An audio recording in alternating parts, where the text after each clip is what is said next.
شما نمیتونی بدون توجه به محیط خارجی برای داخل مجموعت برنامه ریزی بکنی.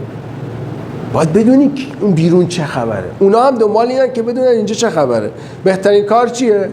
اینه که من مدیر عامل گل به خودی بزنم، قدر نیروهای نخبمو ندونم، بهشون بها ندم، بهشون توجه نکنم.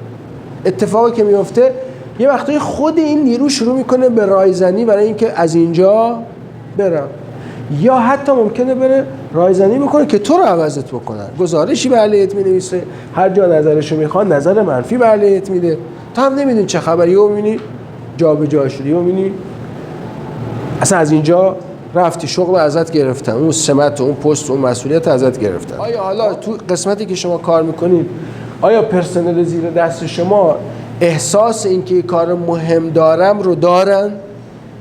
این فیدبک رو به خودتون بدید. آیا احساس مسئولیت میکنن در قبال کارشون شخصا؟ آیا از نتایج عملکردشون آگاهی دارن؟ آگاهی عملکرد مثبت و منفی. یا این که نه آقا به تو گفتن این وظیفته، من هم از تو اینو میخوام دیگه، نه بهت میگم نه تو داری حقوق میگیری. اون تکس های جدید در حوزه شغل الان میگن اون حقوق تنها لازمه اون افزایش انگیزه شغلی نیست.